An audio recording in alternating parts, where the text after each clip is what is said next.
Today on the podcast, I'm thrilled to have ALICIA Laus from Family Bridges. Welcome, ALICIA. Thank you for having. I'm really excited to be here and joining you today. So I would love to just have you tell listeners about Family Bridges. You're the founder. Why did you start Family Bridges? What brought you to that? Yeah, so I'm a clinical psychologist by training, and in my work did everything from foster care to counseling couples, to domestic violence. And at the end of it, the situation always was about relationships and just people making a muck out of relationships, just really messing them up, not knowing how to love well. And at the end of the day, all these problems, everything from children just really hurting because of pretty terrible circumstances. I remember counseling a 7-year-old that didn't talk for I think 9 months after she found her stepfather overdosed due to substance abuse problems. And when they came in, and I finally had a chance to talk to mom, and she had had her first child at age 16, and that came as a result of just getting sucked into a really bad relationship. It was a very controlling, abusive circumstance, and then dropping out. And that led just to so many problems in her life. And I just thought, what could we do to get behind it before we have these 7-year-olds crying in the office and all sorts of issues? What could we do that would be preventative to help young people, 16-year-olds, 17-year-olds, know what they want for their life, what's a North Star, what are healthy attachments, what are unhealthy attachments, how to create that pathway for your future. If you are a young parent, how can we help you as a maybe single mom or single father be able to just have the resources, or if you plan to be in a relationship in the future, avoid some of the pitfalls from the past. And the research literature is full of amazing tips of how to do marriage well. If you are married, right? Unfortunately, that's not getting into the hands of people. It's great in the academia world. And we there's a lot of very simple things that we can all apply to. We don't have to wait until we are in a counseling arena. And the ramifications are obviously felt by children, by our homes, by our life. And so what can we do to get behind it? How can we grab onto all this amazing research tips and get it into the hands of people before it ends up in foster care and domestic violence and all of these issues that we see play out in the media and out there?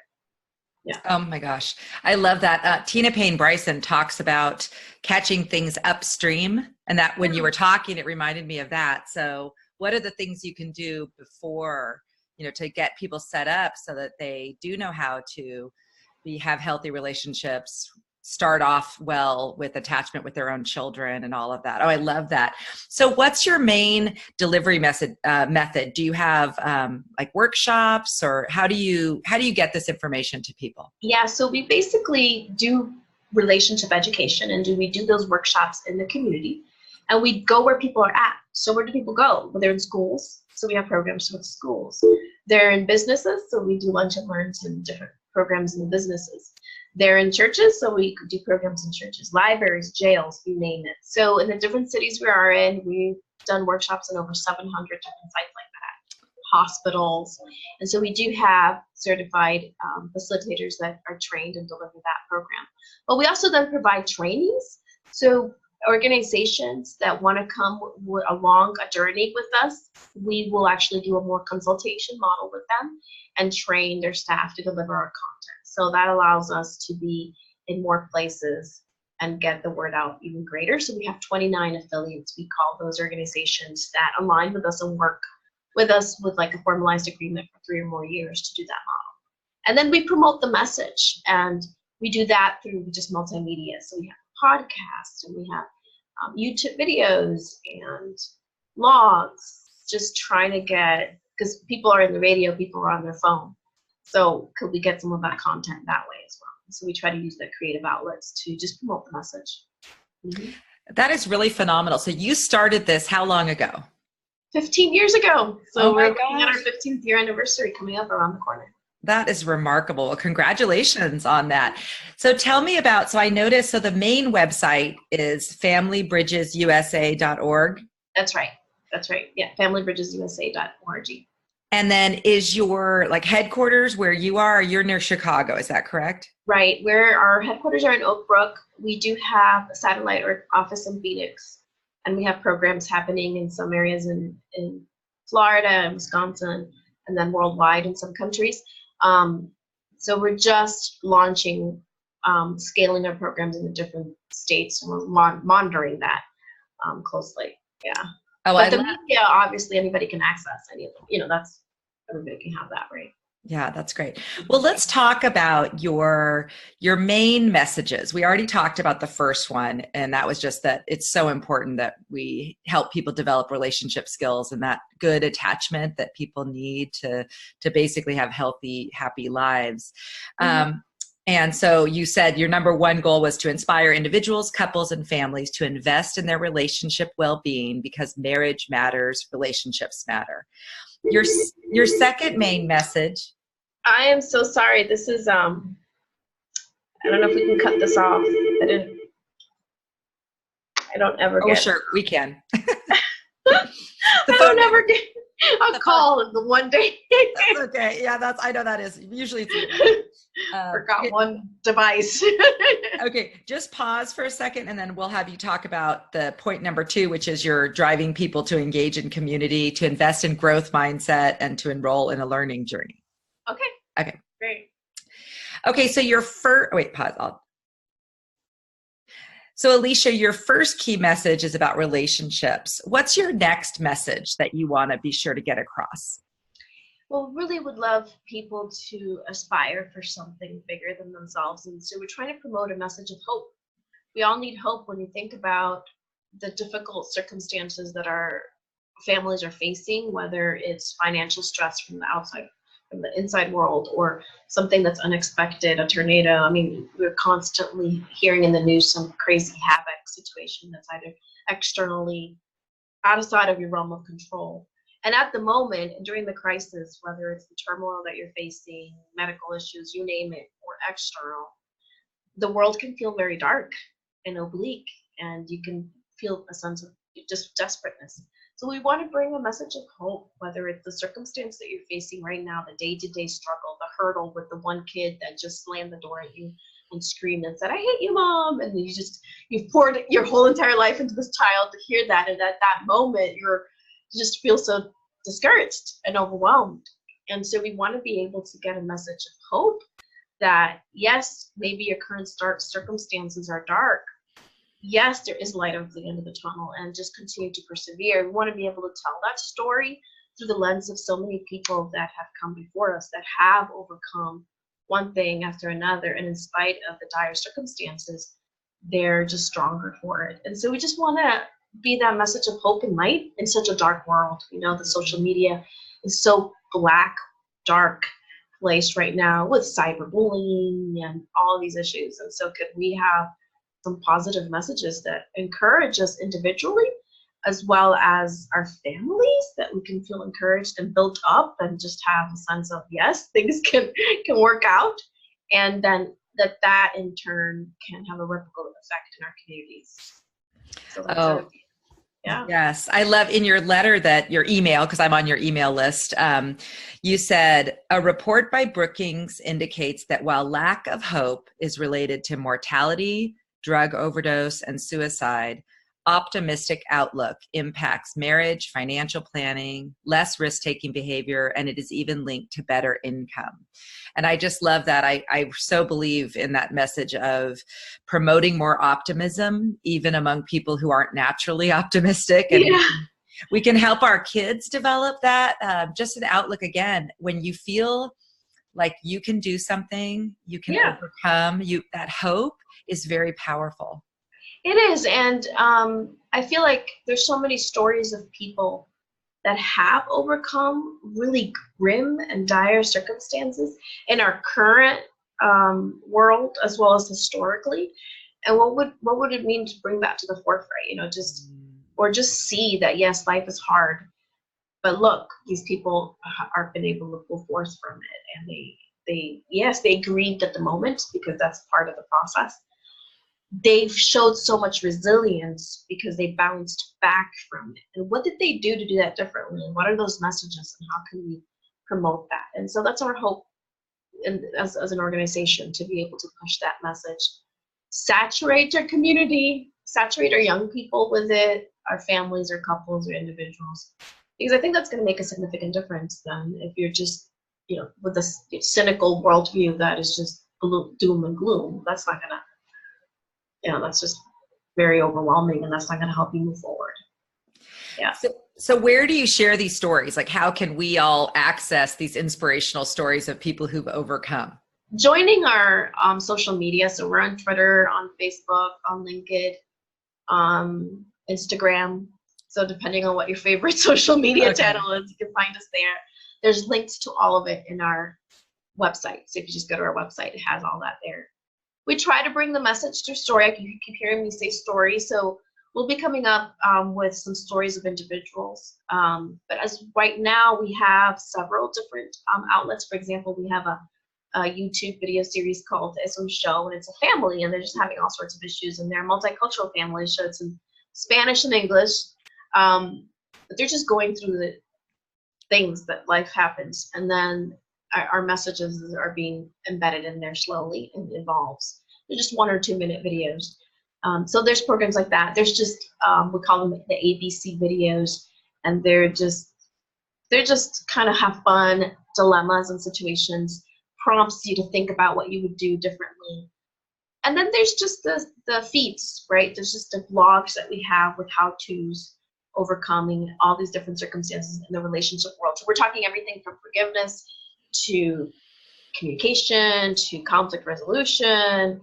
And we have a different theme every month that we'll be posting. We post a lot of different blogs in terms of how to address all of these issues.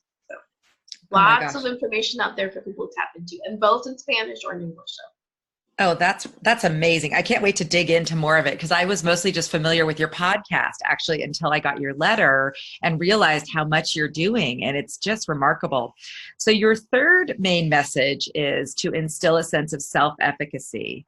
And I guess that's kind of goes along with what we talked about before, but talk a little bit more about why you feel it's so important that people have this sense of self-efficacy. Yeah, so what do we mean by self-efficacy? It's just the idea that there's different hurdles in life that you're going to face, yet you can overcome them and you can achieve them through having some goals in mind. And the idea that it's within your realm of control, you don't have to depend on external, different things. And yes, while opportunities and having different people help you along the way is incredibly beneficial, you don't have to wait on all these other things. You can do it within yourself. That's incredibly important. It has so many ramifications across all sorts of spheres. So let's look at the world of marriage, for example.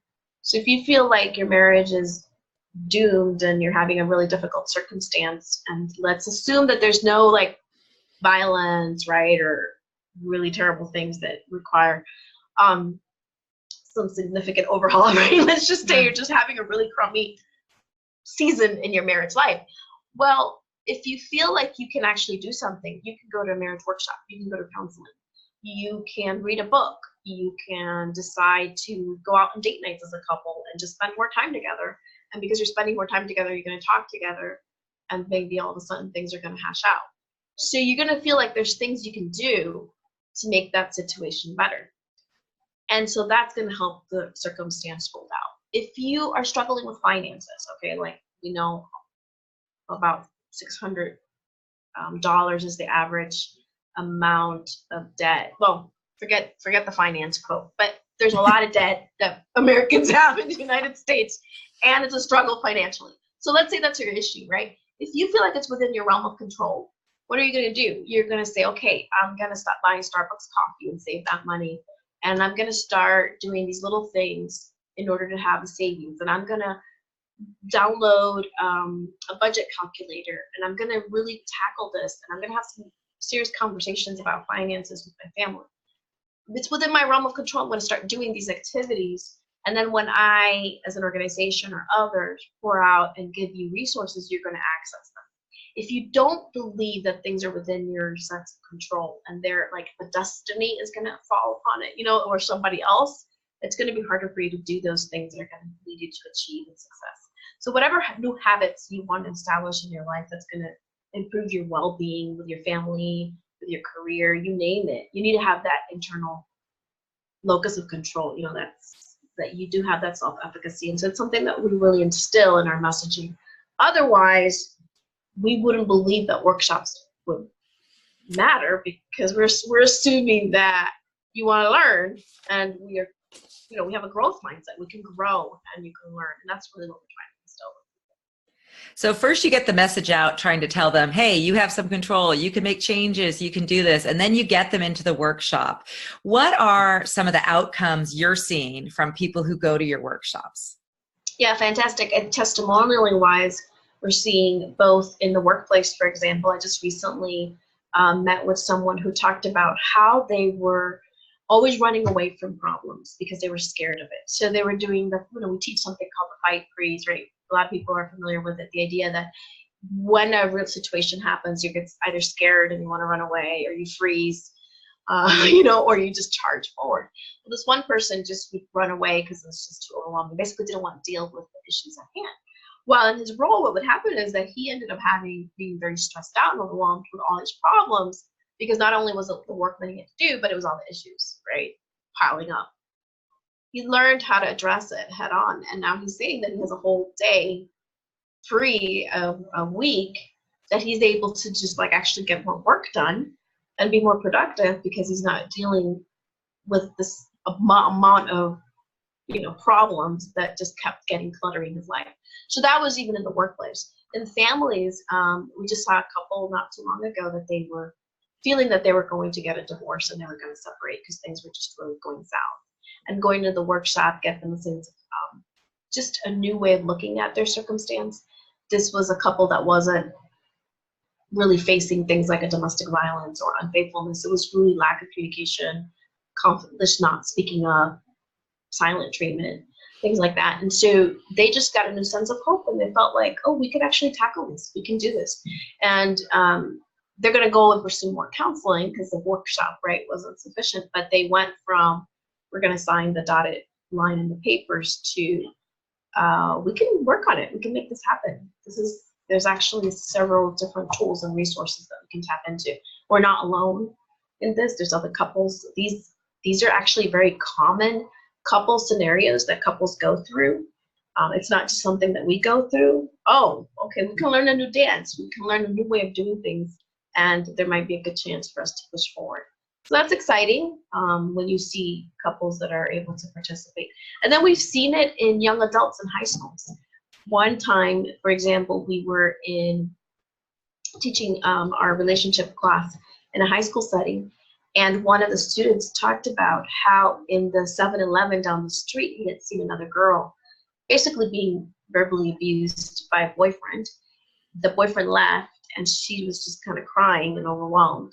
And this one kid took his skill sets and information that he had learned and was empathetic toward her, but coached her and just really encouraged her to get out of that circumstance, and just said, this is verbal abuse, and just gave her some names and just basically told her, no, this is wrong. You're not supposed to be treated this way. So that's really exciting, because now you took a student, and not only did you empower him to have a better understanding of how relationships ought to work, but he also then became an advocate for another kid and was able to speak up and champion healthy relationships for another girl that was obviously in a abusive situation so early on.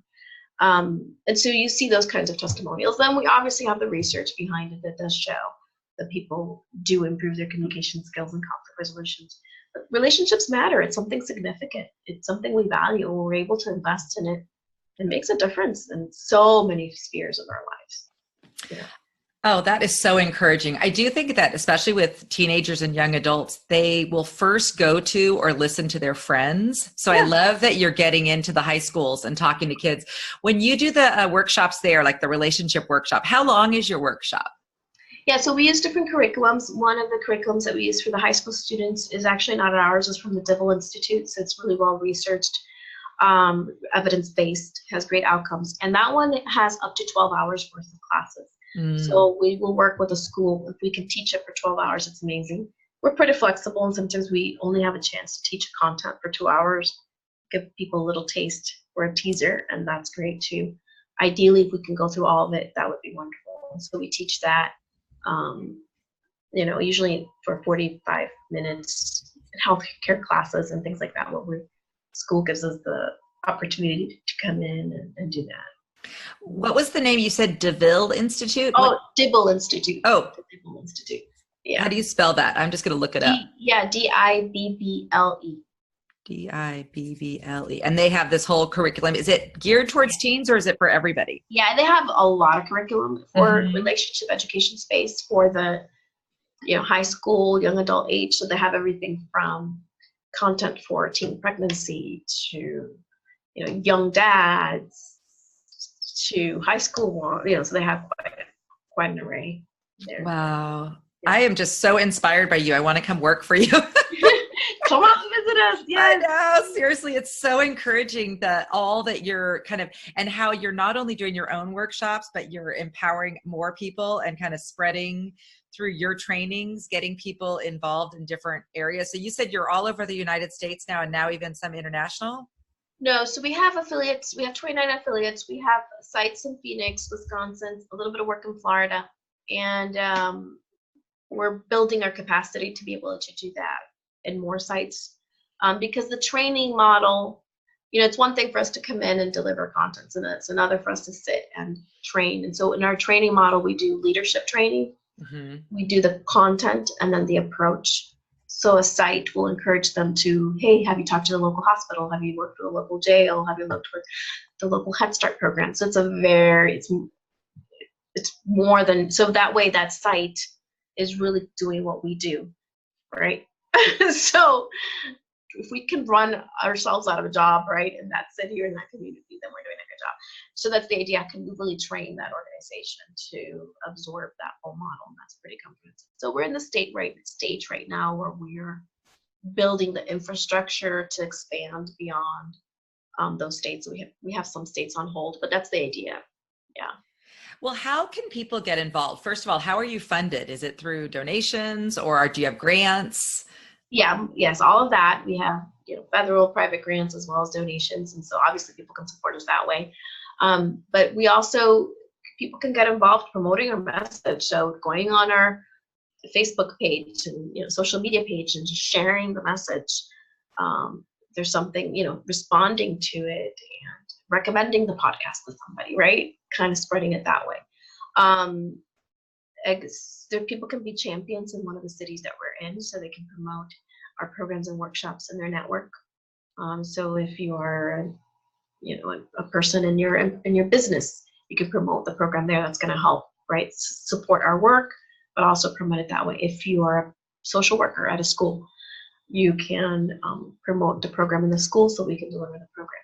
Or if you run a church, you're in the leadership space in a church or in a non-for-profit organization and you're interested in the affiliate model, and we can have conversations about that. I think there's lots of ways to get involved. So that's amazing. So do volunteers sometimes do the workshops, or is it always kind of like paid staff of yours? No, for the affiliate model, it's pretty much 100% volunteer. So that's obviously people who are invested in and motivated.